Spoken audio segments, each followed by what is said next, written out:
you please be seated? We're going to try and start right now. Thank you for joining us tonight in this Defend Democracy drop-in. We truly, truly appreciate your presence. My name is Cammie Bassick. I serve as Director of Special Events of the League of Women Voters of the Palatine, Barrington, and Schaumburg areas. This evening, I would like to express my sincere appreciation to Melissa Hutchinson, who is our Director of Voter Services, who partnered with me in planning this opportunity to educate our League members and those in the community about food insecurity.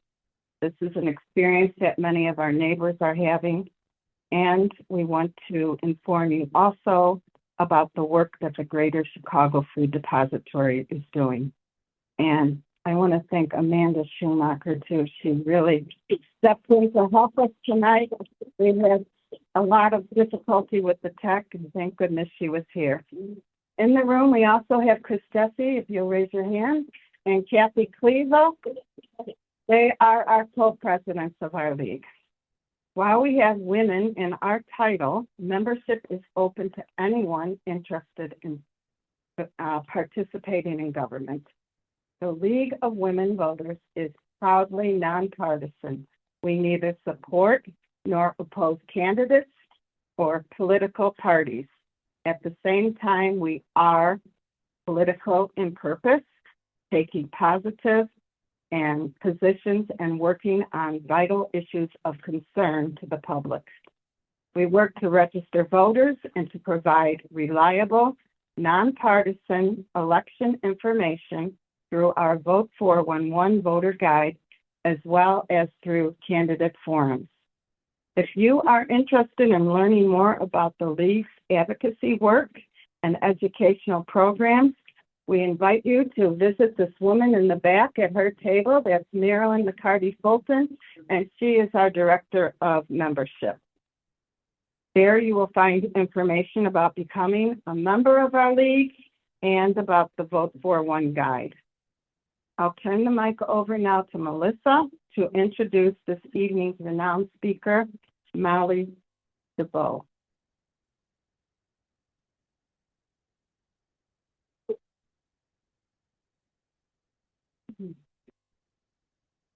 I'm pleased to introduce Molly Dubow.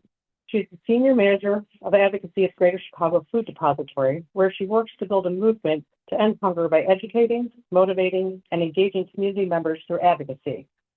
Molly's previous work experience includes community engagement, nonprofit management, and volunteer services.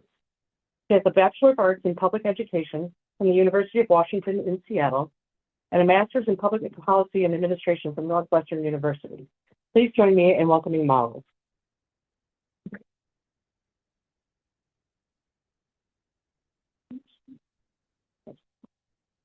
Hello, can everybody hear me? Yes? Okay, cool. Thank you all so much for being here. This is a packed house. I love to see it. Okay, thank you. As mentioned, my name is Molly Dubow. I am the Senior Manager of Advocacy at the Greater Chicago Food Depository, which is the Chicagoland area food bank.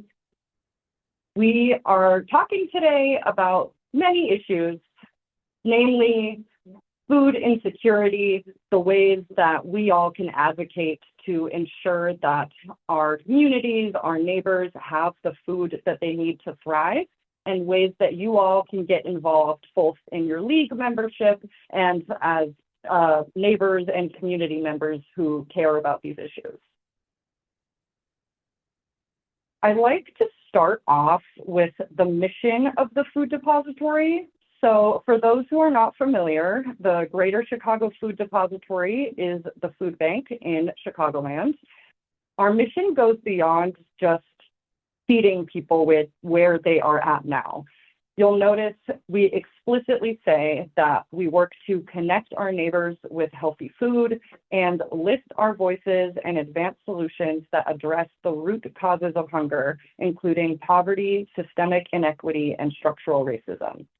So within that mission statement is where a lot of the work of the policy and advocacy team at the Food Depository comes in.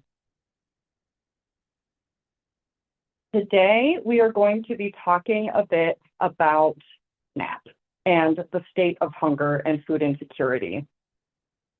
I will warn you ahead of time, there's a lot of information here, so please feel free to raise your hand, ask some questions, tell me to slow down, tell me to clarify, and also know that I am giving a lot of information that can feel overwhelming and heavy, but know that I am also coming with some actionable steps that we can all take together, right? I never want somebody to leave a presentation feeling overwhelmed and that they don't know what to do next. So, starting with the state of hunger in Cook County, the need is incredibly high. It is estimated that 1 in 5 Chicago households and 1 in 4 Chicago households with children are experiencing food insecurity. And that is translated to almost 200,000 pantry visits per month to our pantry programs. Now, the Food Depository supplies food to 800 plus pantry partners across all of Cook County. So there are some pantry partners in this room today. Those are the ones that you are thinking of when you think of folks who are going to receive food as an assistance. I'd like to emphasize here that this is already unacceptable. We are the richest country in the world during the richest time to be alive, and this is the level of food insecurity we are experiencing in our communities. And I will also mention that these statistics are the levels of food insecurity before any of the cuts that I'm talking about today have gone into effect. So we don't know yet what this is going to look like. We have educated guesses, but we don't know. This is what it was like before. I wanted to add some location-specific information that I have from our research team. This is northern suburbs that the Food Depository serves, and you'll see percentage of people likely facing food insecurity and also number of people likely facing food insecurity. The difference there, of course, is ratio, right? So the more populated suburbs will have more people facing food insecurity, but percentage-wise is, more of the ratio. Nothing is an exact science, but we have a really solid research team that does a lot of work on this. It's also worth mentioning that the hunger crisis is growing and has been growing. So in fiscal year 2019, the year before the COVID pandemic, you will see on the left-hand side of the screen the number of household visits and millions of pounds of food distributed by the Food Depository. In fiscal year 2025, which we just wrapped up fiscal year 2026, so I'm waiting those numbers still, so this is a year old. But you can see that in that period of 6 years, the level of need and the level of service that the Food Depository has been providing has increased by 60%. That is a number that started skyrocketing during the pandemic. There was an expansion of a lot of safety nets during the pandemic that ultimately, went away, and the need never went down. Yeah. How do you define food insecurity? That is a great question. I should know it off the top of my head. Our research team has like a specific definition of how it's defined. I can find that. I don't want to say something wrong, so I can find that for you and send it to Melissa and get that information to you specifically. But there's quite a few different metrics that they look at altogether. Yeah. So we are here not just talking about food insecurity, but specifically talking about SNAP and the growing hunger crisis. Who here is familiar with the SNAP program? Heard of it? Okay, a few people, a little bit, yeah. Is anybody here familiar with food stamps? Yeah, for a little more familiarity? Yeah, okay. So food stamps has been rebranded to SNAP. It's the same. This is a program that provides food benefits to eligible households to supplement their grocery budget, increasing access to food. It is a federal program and is regulated by the USDA, but administered on a state level. Now, SNAP is hard to overstate how incredibly important SNAP is in supporting food security in our country. It is far and away the nation's most effective anti-hunger program. Almost $4.5 billion in SNAP benefits came to almost 2 million Illinoisans in the last year alone. So that's the numbers just for Illinois. And you'll see it includes veterans, it includes children, it includes people who are older adults, it includes people with disabilities. There is no county in our entire state where there's not somebody who is utilizing this program. There's no county across the country where there is not somebody utilizing this program. SNAP does not have a face. It is not a specific subset or group of people. It can be anybody. And this is probably my favorite and also most harrowing statistic I've learned from working at the food depository. If you combine all of the efforts of the entire charitable food system, so that is every single food bank in this country and every single pantry affiliated with them, that's tens of thousands of pantries across the country, for every one meal provided by that system, SNAP is providing the equivalent of 9.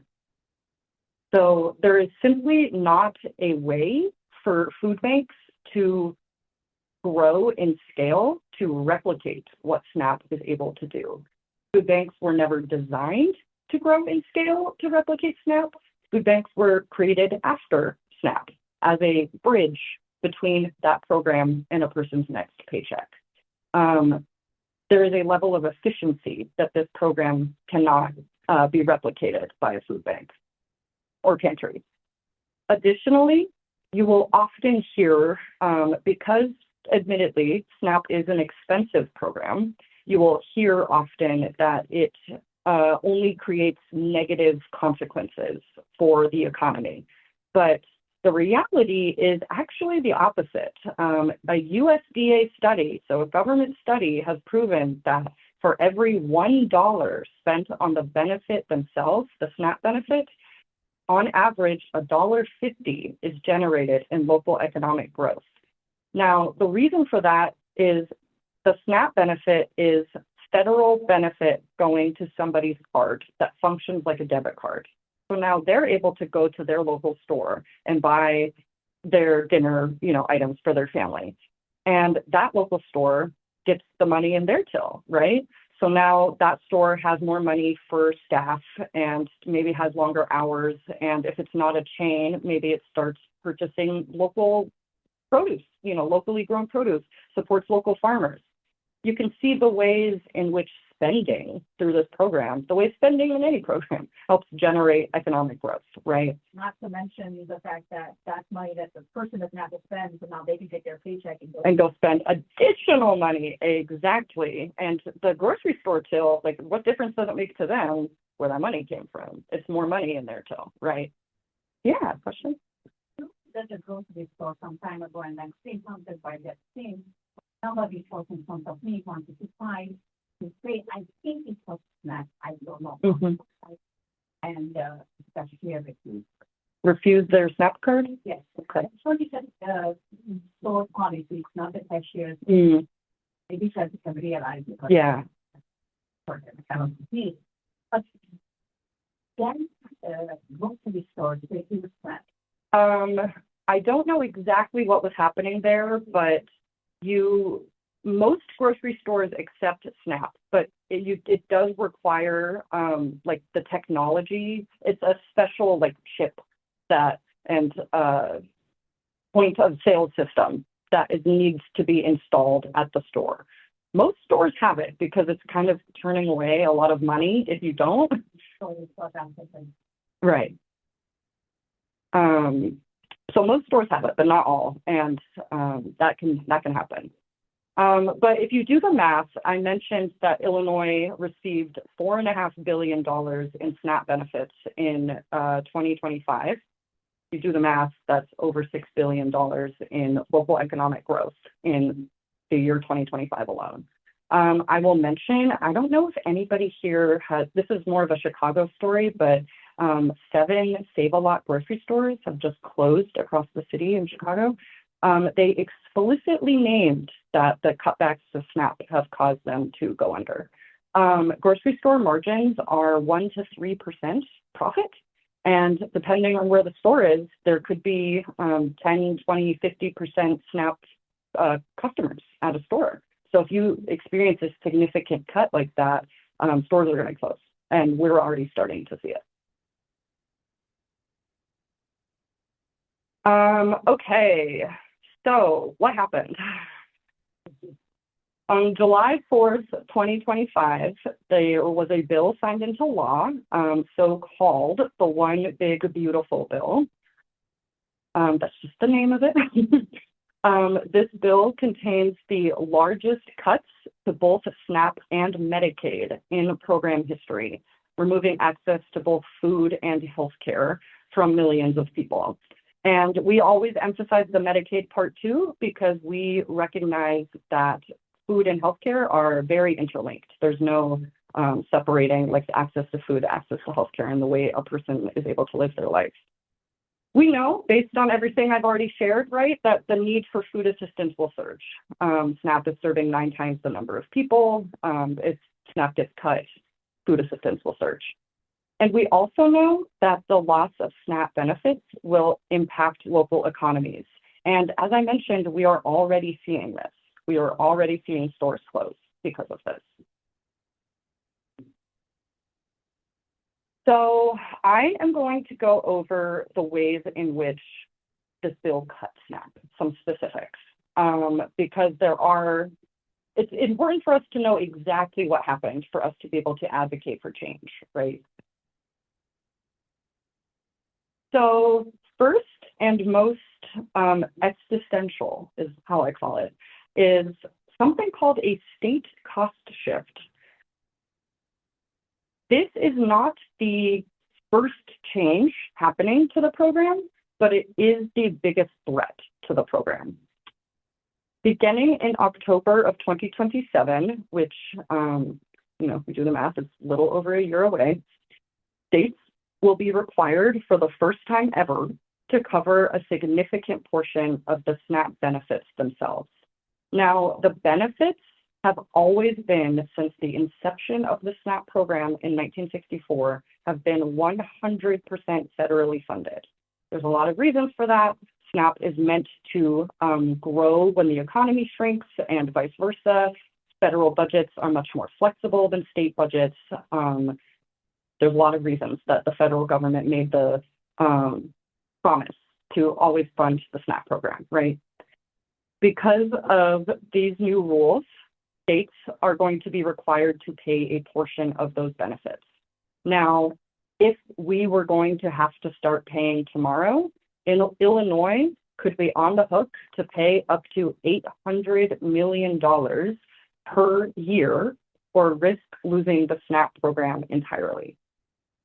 Now, that is $800 million that Illinois is not currently paying to administer SNAP.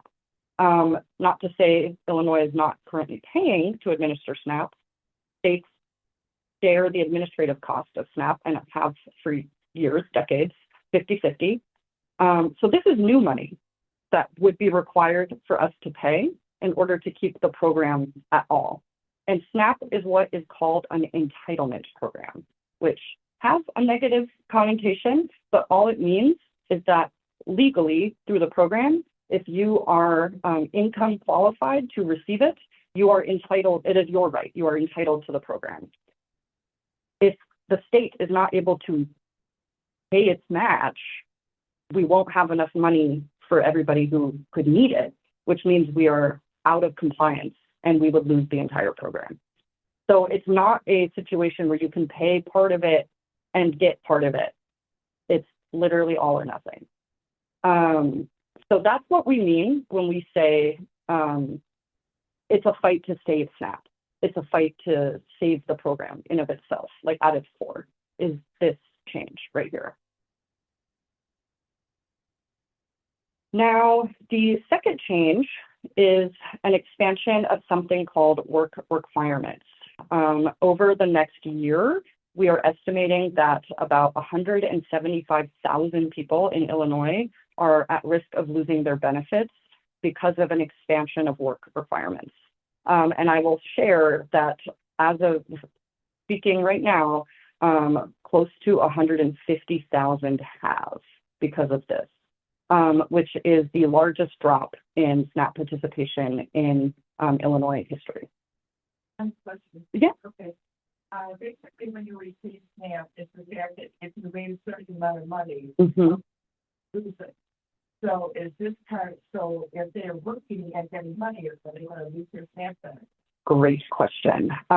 So what you are alluding to is something called the benefit cliff, which is a problem that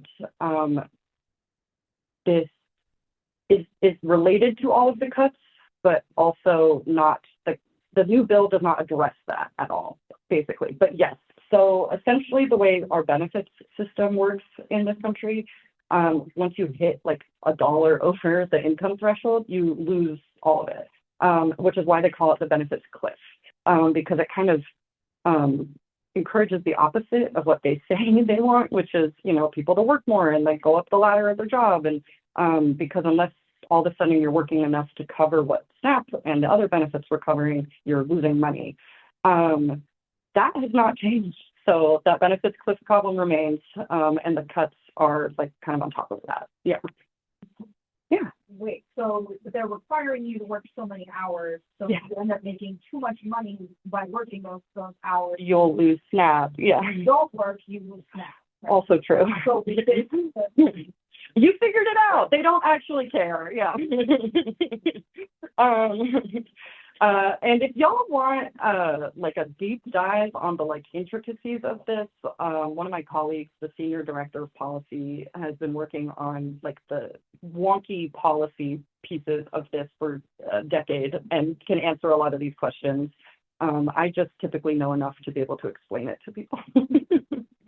But great questions. And you're seeing kind of the situation that people are in. And the reason why the way we phrase it at the food depository is that work requirements don't work. It just adds an extra, very laborsome administrative burden on people who are, you know, hungry, who are struggling to afford food.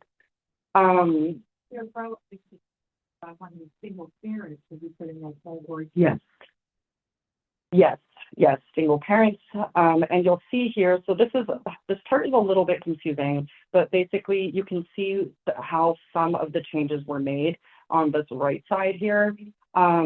It used to be that anybody who is what is called an ABOD, or able-bodied adult without dependents, so somebody who's not disabled and doesn't have a dependent at home, are the ones who have to submit work requirement reporting, right? And that used to be defined as somebody aged 18 to 64 who is able-bodied, doesn't have a dependent. They changed that to, it used to be 18 to 54, it's now 18 to 64, so they upped it by 10 years. And then they lowered what is considered a dependent from the standard 18 to 14. So now if the youngest child in that person's house is 14, they are no longer exempt from having to, so now the 14-year-old's kind of on their own at home because the parent has to go out and get a job. There used to be exemptions for veterans, former foster youth who aged out of the system, and people who are experiencing homelessness. Those exemptions all went away as well. Yes, so obviously really bad. I will say that, you know, we're very lucky to live in a state like Illinois, very proud of our state. We've done a lot of advocacy with the state, And the state is allowing a lot of exemptions that the federal government no longer allows like blanket exemptions for everything I just said, but the state will still allow a lot of exemptions. But now a person has to go and submit those exemptions themselves instead of being automatically exempt. So obviously not everybody is doing that. It adds a lot of extra barriers. For the administrative cost increases. Yes, so good point. There is a significant administrative cost increase in all of this, on top of the federal government changed the way it used to be split 50-50, and starting this October, it's getting changed to 75% state, 25% federal. So the just general administrative costs are also just going up on top of all the extra burdens of like needing more caseworkers and yeah.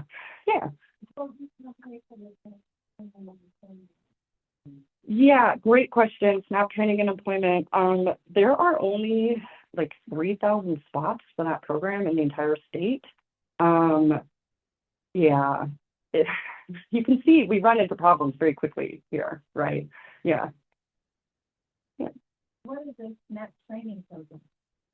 It's a great question. It's an employment like job readiness program that is explicitly designed to help keep people on being able to receive their benefits for SNAP and also get some job training skills. We're all for job training. There's just not very many spots available, right, in the entire state.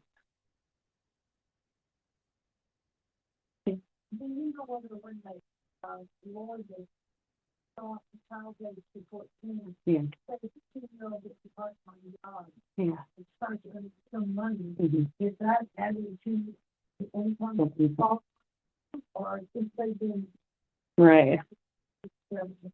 So great question. A child themselves does not need to apply for SNAP. So they made this very complicated because when it was just 18 years old, was under 18 was dependent and over 18 not. It's easier. But basically, a child who's under 18 is still legally a dependent. And so the caregiver can still count the expenses of raising that person or like them needing more SNAP benefit support. So basically, let's say it's a mom and their 14-year-old son, and she can't say, I'm exempt from work now because I have a 14-year-old. Now she has to prove work reporting requirements, and she's not able to get 80 hours a month, 1 month, for whatever reason, right? It happens. Her benefits would get reduced. The benefits that are going to him stay. So like she's getting benefits for the household, like her benefits would get reduced, the child's remains, but like the household benefit is getting reduced. That makes sense. Yeah. I know. It gets complicated. I know there's some case managers in here who can probably help answer some specific. Yeah. Yeah. Is that benefit practically covered? We cover food. Most food. You see them in a situation that they need them, and it's not that they had housing problems. So Yes. Yes. yes, that's this one doesn't get. Yeah. They, Yes. yes. Yeah. And unfortunately forever, housing has been very underfunded too, like the vouchers and support for affordable housing as well. Sorry, I know this is a lot. Okay, so the third problem is a change to immigrant eligibility. Yeah, so you will see on this chart the categories of lawfully present immigrants that were eligible for SNAP before this bill. And after this bill, most of them are no longer eligible. So, at the Food Depository, I hope I've made it clear through our mission statement that we, obviously really believe food is a basic human right. But this is particularly egregious because these are folks who are lawfully present immigrants who are here on refugee, asylee, Violence Against Women Act, self-petitioner, just some of the people who are demonstrably the most vulnerable people living here, and just another kind of layer of an attack on this community that we've been seeing for a long time. And unfortunately, these are the exact same groups that are losing Medicaid. So, and they are going to start losing Medicaid in October.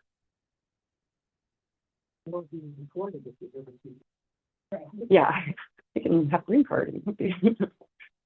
Okay, that's a lot. I know it's a lot. I like to summarize it with bullets, just to kind of help us remember the main talking points. SNAP is our country's most important anti-hunger tool and was cut by $200 billion by H.R. 1, the One Big Beautiful Bill. Changes to work requirements and immigrant eligibility are happening right now, which are putting hundreds of thousands of people at risk of losing their benefits. And then new rules are requiring states to pay for a portion of their state's benefits, which could put Illinois on the hook to pay up to $800 million per year or risk losing the entire program. The $200 million cut, is that per year or is it for the? Great question. A budget reconciliation is technically 10 years.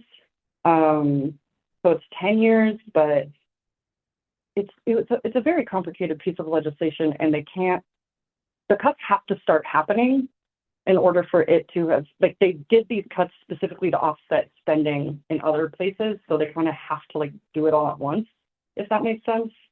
So it's 10 years worth of spending. 10 years worth of spending. So 10 years worth of cuts, but it all has to happen to one time. That's kind of functionally how it's done, you know what I mean? Because if states just start losing the entire program, like that's all at once, right? Okay. But yeah, it's a good question. Yeah, it's not like a gradual thing, if you can tell from like the specific cuts. Yeah. So if we pay now, everything what they do for the 10 years, that means that next year will be better. Well, they keep passing more budget reconciliations. And a war has started since this passed, so yeah, yeah. The change is in Congress. We sure do. Yeah, we sure do. We got to get out and vote, right? Yeah. Any other questions? I know this is a lot. This is very heavy. We've been on the depression tour for like a year and a half. You know what the state is doing? Yes, great question. You set me up really well for that. Yeah. Any other questions on this before we get into that? Yeah. Oh no, I've got more. Oh, okay. Yeah. What can we do? Okay.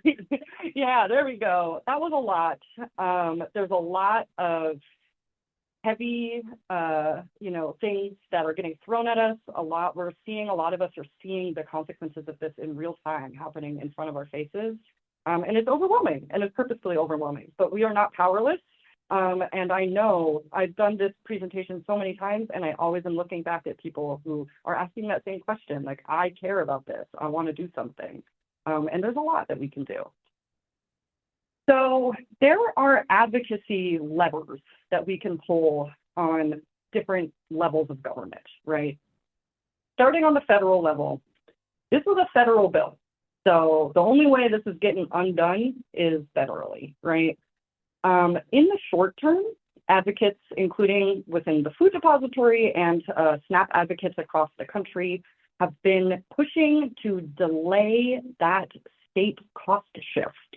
So that $800 million bill that would come due to Illinois, it doesn't matter if you're red, blue, purple state, everybody's starting to look at their balance sheets and freak out. This is a little bit complicated, but Illinois actually has a delay for paying ours. We don't have to pay until 2028. We can get into specifics about that if you want to know, but only like 7 states got that delay. So it is the majority of states are staring down the barrel of some really, really expensive bills that they have to pay in order to pay for SNAP. And so in the short term, we are looking to delay the SNAP cost shift for 2 years, ideally, until 2029. With that reason being, there will be a new administration in 2029. Just that's the way time works and the way math works. There will be a new administration in 2029. I don't care what he says. There will be a new administration. And if we can, kind of punt this until 2029, hopefully we can reverse it before it ever actually, the cost shift ever even happens, right? Of course, in the long term, we're looking to entirely reverse everything about this bill. As from the beginning of my presentation, right, the state of hunger was already atrocious before this bill passed. So we know there's so much more work we need to do to make this problem better, but we are trending in the wrong direction. So the first thing we got to do is go back to the start, and then from there, push for that improvement that we all know need to happen. On the state side of things, listen, this was a federal bill, but it doesn't mean that the state of Illinois is powerless to help us and to help its people, right? So in 2026, we advocated to pass a program that would assist populations who lost SNAP because of these changes. And in 2027 through 2028, we are advocating for Illinois to budget to pay for SNAP because, again, it is all or nothing. Again, as we've discussed, state legislators did not vote for this. So they didn't understand. That's not on them. Like, they didn't understand what was happening here. So it was on us as advocates too, to make sure everybody understands exactly what happened and the fact that it's all or nothing. Whatever the bill says it was going to cost us, that's what we owe, or we lose everything. State by law has to balance a budget. Yeah. And that's why SNAP benefits should be federally paid. Yes.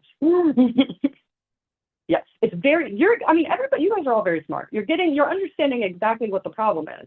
How is the state supposed to guess how much they're going to need to pay every year? How do they raise that money? And how do they raise that money? And that's the whole other thing. Yeah, absolutely. Absolutely. And losing SNAP also affects all of us too, by the way, as we saw. So yes, it all affects all of us. Locally, these are, in the city of Chicago and across the suburban, Cook County partners that we're working with. Not much that our local elected officials can do in terms of like harm mitigation at this point, but we have toolkits to help encourage people to screen for work requirement exemptions. We are doing conversations with our older people, with mayors, with different local districts to make sure that people are aware of these changes and how they can keep their benefits.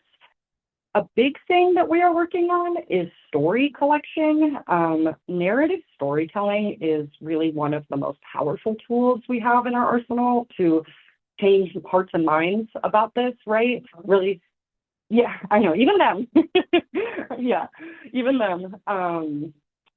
And the best thing that we can do is continue to elevate the stories of people who are being impacted directly. And that includes those of us, it includes all of us because SNAP does impact all of us, but includes those of us in here who work directly with SNAP recipients, or if you yourself are a SNAP recipient, these stories are so important.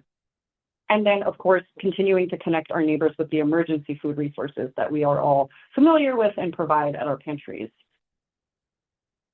So, good news. We had an advocacy win in 2026. That was a big deal. Yeah, and I'll get into it. On the state side of things.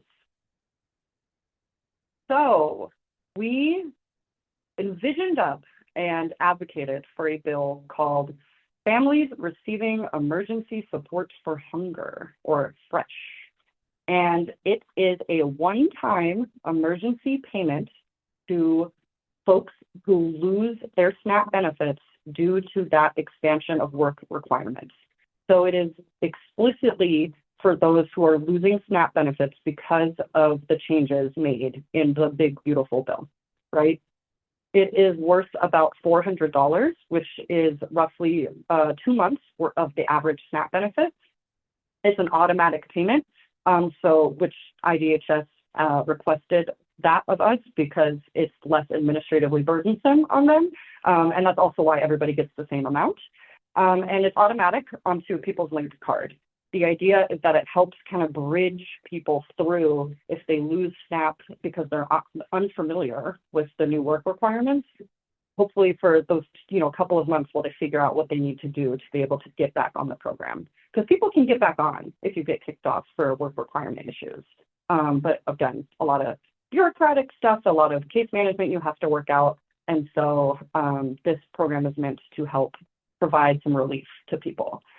I'm proud to say that this program was successfully advocated for and created in Illinois this year. Illinois, the state of Illinois, is the first state in the country to do any sort of significant relief for folks who lost because of HR1. We are really led the way on this, which is very exciting. And that is because of our advocacy by the numbers. So this is exciting. I will get into a little bit about this, but one of the tactics that we did to drum up support on this is we launched a coalition called Save Our SNAP, SOS, and it is right now 100 organizations across the state. We sent through coalition and through our advocacy efforts, we sent almost 6,000 emails to the General Assembly, almost 2,000 witness slips, which is this kind of like online thing that you need to submit when a subject matter hearing is coming up. And so we got like 2,000 people to do that, over 180 phone calls, almost 100 legislative sponsors. We hosted 3 Springfield lobby days and brought almost 250 people to Springfield. Just so you know, I normally plan 1 a year. So it was a big undertaking. We encouraged and helped support other organizations on their lobby days to include SNAP as their priority. Through our Director of Communications, we got over 160 SNAP media stories and coverage across Cook County and the state. So pretty much anytime you see SNAP mentioned in the news, that is our Director of Communications hard at work. We have hosted 500 plus events just like this across Cook County, Chicago and suburban Cook, to get out the word, to encourage people to screen for benefits, to encourage people to advocate. And we have some work groups that we've launched to help us dive a little deeper into all of the work that we still have to do through the coalition. So legislative, administrative advocacy, outreach and storytelling, and SNAP Assisters, which is for the folks who are directly helping enroll people in SNAP. Yeah. I am writing because it's another Yeah. Yeah. Consider that it is in my line of thinking. Okay. I never done anything for SNAP. Right. And if I have this business suite, and I'm encouraging everybody to do, I have at least 300, 450 in my email address. I get an email from here. So it's beautiful. I've got a solution for you that we're going to make sure you get my future emails. Yes. And that's a great point. And that right there is exactly the headwind we knew we were against. The Greater Chicago Food Depository, just by the way that the cookie has crumbled in terms of SNAP advocacy, we are kind of the premier SNAP advocate for the state of Illinois. And we knew that the Greater Chicago Food Depository alone was not going to be successful in doing anything, right? And that's what advocacy is all about. And that's why we created this coalition, and that's why we started to try and get the word out from the ground up about this problem. But there's still a lot of work to do. There's still a lot of, we are the #1 SNAP advocates in the state. And so if you are not on our listserv, you're not hearing about it, right? So there's a lot of work to do still. But I really can't overstate, the incredible feat that we accomplished here. Yeah. If anybody here really helped do any of this, we walked into that legislative session. It's January through May in Illinois. And the legislators didn't even know what the problem was at the start. So this was nowhere on their minds, right? Everyone was freaking out about everything, which is fair. Everything was looking really wild. But to make this such a priority and to get this across the finish line in a very tough budget year was a very big deal. And it just proves the power of look what we were able to accomplish The Greater Chicago Food Depository alone, me and my computer sending out emails to people alone is not doing this, right? And that's why all of us coming together and lifting our voices together is really like the most crucial way that we can continue to fight back against this. We have a couple of our really stellar advocates in this room, actually. We've got Mr. John Cason back here, been an advocate for a long time. Yeah. And Laverne, who I think just stepped out. Okay, but if y'all know Laverne, stepped out. She's another spectacular advocate. And so they are some of the numbers on this list, I can tell you that.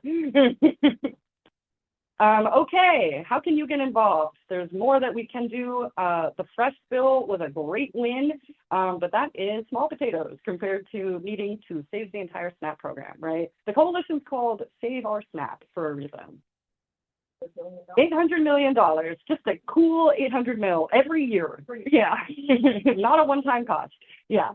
So there are different levels and ways that you can get involved and engaged. The first is you can advocate on your own. And in a future slide, I have a QR code to our current federal action alert about the Farm Bill and encouraging a cost share delay on that SNAP cost share, right? If you do that action alert, you will be on our email listserv. You will get my action alerts to your email. You'll get my monthly legislative update newsletter. We're revamping a lot of it, so it's going to hopefully start looking even more engaging and exciting. If you are wanting to do a little bit more, if you are wanting to develop some additional skills, we have a new program that we launched called Champion Advocates. You have already done what we call the intro meeting by being here today. This presentation is exactly what I do during the intro meeting. And so from there are additional trainings should you be interested. It's kind of like an extra listserv that you can be on for extra opportunities. And then if you are, if you represent an organization and you would like to be involved in the coalition, you can join the Save Our SNAP Coalition. We have a monthly coalition meeting on Zoom, and we have work groups, as I mentioned, including legislative, storytelling, administrative advocacy, and SNAP assisters for those of you who are SNAP assisters, case managers helping assist people with SNAP. So if you are interested in Champion Advocate, it is a newer program that I launched in 2026 with the understanding that we just needed more and more people who have this skill and this passion to dive into advocacy, get you all trained up and ready to talk to your elected officials and your community members about it. So we've already done the welcome meeting here. If you're interested, you can do a storyteller training. We're particularly looking for stories of people who are currently on SNAP or are currently working somewhere that helps assist people who utilize SNAP to really get those on the ground narrative stories. Elected official engagement training is really fun. It's run by the Director of Government Affairs, my colleague. And you'll learn, tips and tricks for talking to your elected official. I'm sure many in this room don't even need that, but also like tips for continuing developing relationships with district offices, et cetera. And then we're doing a community outreach training. That one is with our community engagement colleagues. Might be getting a little bit rebranded, but it's just, to help continue to think of ways we're getting the word out, right, and connecting with one another. Okay, if you want to be on my email listserv and get spammed with action alerts by me, I promise it's not that much, you can use the QR code here to send an email. It's pre-written. All you need to do is type in your name and your address so the system knows who your representatives are. And you can send an email to both your House representative and our 2 senators about delaying that cost shift, voting no on any bill that does not delay the cost shift and protect families. And by doing this, you will be on the listserv from now on. So you could unsubscribe at any point. But Tell you, if you sign up for the housing Google group, the housing advocacy Google group, when I get emails from buses, I often put them out there because I know that it's a kind of interest area, housing and security together. So I will try to do my best to make sure that I'm getting those out there as well. You don't want that stuff. Amazing, thank you. All right, we're feeling. I was going to say, I don't think it's Oh, it's not working? Okay. I will also email it to Melissa. Yes. Okay, cool. I'd believe it if it was.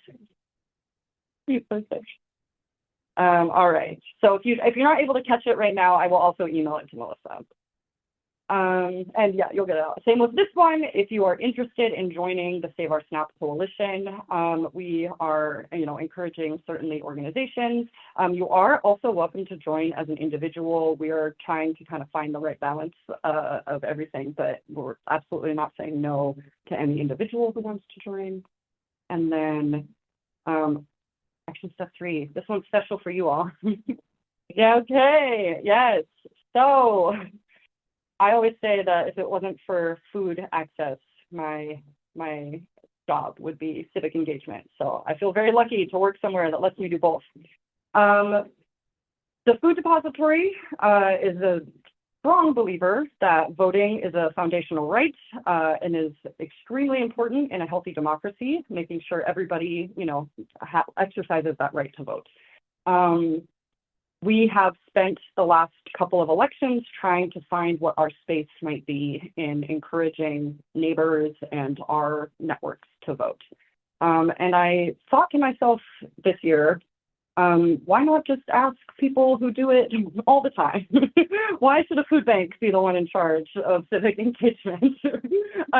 So a partnership was born, and I think it's a great one, where you all, as League of Women Voter members, will have the opportunity to volunteer and at different food depository pantry partners that have raised their hand and said, yep, we would love people to come in and talk to our neighbors as they come in for services, right? We have the opportunity throughout both suburban Cook County and in the city of Chicago, should anybody be interested in driving to the city. Right now, it's a bit of a smaller pilot. Over the summer, people are traveling. Nobody's really thinking that much about the election because it's not till November, but so the pilot has started. Nobody meaning outside of like those of us who are always thinking about the election. So the pilot is a bit smaller, but there are still opportunities. Starting in starting in mid-August, I'm going to put the signal out to all of our pantry partners and see who's interested in joining, and then try to recruit some additional volunteers. And it'll go, pedal to the metal. Hopefully my goal is the first week of September. So if you're interested in doing that, there is a document on your table for one of our fabulous pantry partners that are always first to raise their hands and say we want to help Faith Feeds Pantry out in Palatine. But Cynthia here in the red is our League of Women Voters Suburban Cook Partnership contact. And she can help connect you with other partner sites that are looking for volunteer support. I think that's it. So yeah, that's contact representatives, do voter engagement, Save Our SNAP Coalition, and that's it. That's it for me. Okay, questions?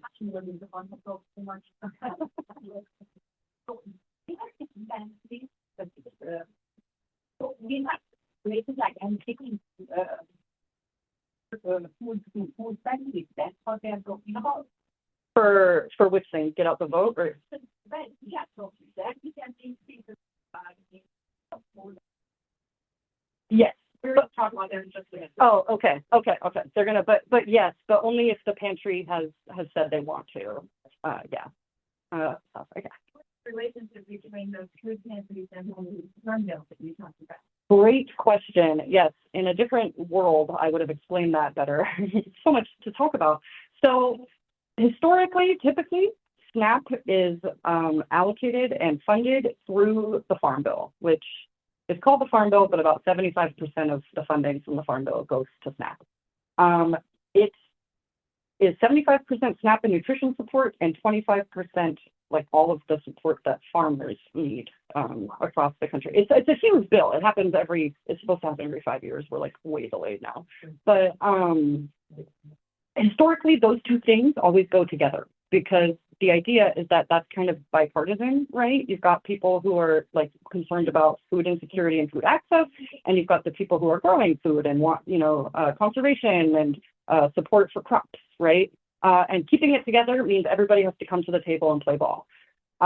This budget reconciliation where they cut SNAP by $200 billion is unique in a lot of ways. And one of the ways is that doing that outside of a farm bill kind of now makes the farm bill like totally different and not useful anymore. So the majority house is still trying to pass some farm relief through a farm bill, but they would actually need 60 votes in the Senate. They were able to do budget reconciliation with only 51 votes because budget reconciliation is different than a typical Senate vote. So it's our job as advocates to tell our senators, even though they're both, they're in the minority, but it's our job to tell them, like, don't cave, say no to any farm bill that doesn't include like a pause, a delay of that cost shift. Yeah.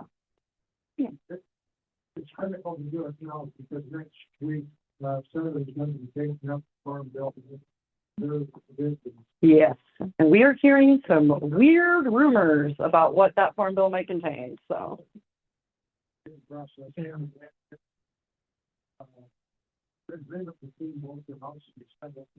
True. Quite a bit of differences. Also, it kind of has to be more bipartisan because they are down a vote in the Senate on the Ag Committee. Senator McConnell is on the Ag Committee, and so if they want it to get out of committee, they need a Democrat. Yeah. So that's an interesting timing. Yeah.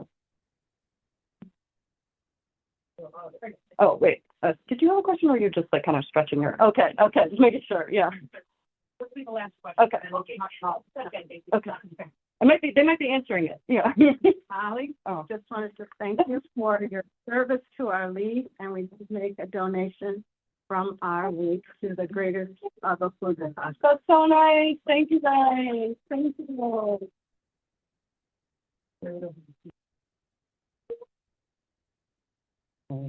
Molly, we can't thank you enough for enlightening us about the state of hunger in our communities because advocacy work never truly ends. We especially appreciate that you tailored the presentation to our league's area while continuing your work with community partners to advance legislation. And that fresh bill that she mentioned was signed into law today. So that's exciting. You gave us several meaningful ways to get involved, to help fight food security in our communities. And you mentioned that reaching out to Cynthia Shilsky from the League of Women Voters Cook County would be the first step. Well, she's here, but we've made it even easier. So I have a whole bunch of stuff to say here, but you know what? You guys all have those forms on your table there. If you are interested in helping us get out the vote, what we're going to be doing is going to the food pantry, and the one that we've been asked to pilot at is Faith Seeds at the Partners in Our Community in Palatine, also known as the POC. So we are looking to do that in the month leading up to the close of online registration.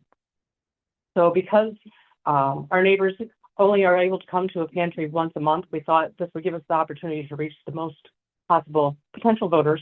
And so that's what we're looking for. We're aiming to get enough volunteers to be able to do this. This pantry is open on Thursday afternoons and Saturday mornings. And so we have 8 dates. It'll be between September 24th, which is a Thursday, and Saturday, the 17th of October. If you are available and interested, and I hope you are, on any of those dates or many of those dates, please mark it down on your form. Additionally, if you speak a language other than English, that would be great, because a lot of our neighbors would probably be more comfortable learning about these things in their native languages, but I don't know. We don't always know what languages they speak. We have identified Spanish, Polish, and Russian, although we're not having a lot of success getting our materials translated into Russian at this point, but we're working on that. Really, that would be great. Thank you, Amanda. Thank you. And then we already know that we're going to be working with St. Gregory of Nyssa Parish Food Pantry here in Schaumburg. We don't have those dates identified yet, but likely they're going to be in that same time period. So if you are willing to participate there, please indicate that. I think there's a box on the very bottom, a line on the bottom that says you would be willing to do it at other sites that might ask us. As Molly pointed out, she's going to be pushing really hard starting in the middle of August to see if there are other pantries that are interested in this. We cover a large geographical area. So there are many different pantries in our area. I don't know that we'll be able to do them all, but if there's interest, we certainly want to be able to have a small team that we could send out. So what you would be doing is talking to them about why it's so very important to vote, how all of the things that happen in their daily lives are because of the people they voted for. So you would talk about why it's important to vote. We would show them how to get registered if they're not already registered, or where to check to make sure that they're correctly registered. We would talk about different ways to vote, whether it's vote by mail, early voting, actually going on election day, really it's up to them. We would also talk about the times. And I just covered that, didn't I? Early voting. So that's basically what's going to happen. We're going to offer a training on August 31st. So I think there's a slot on your form that you could say whether you prefer morning or afternoon. And then finally, once we have the total number of volunteers that we have, we will send out a schedule by August the 21st so that you can plan your September and October. So if there are no other questions, and you have a question right away.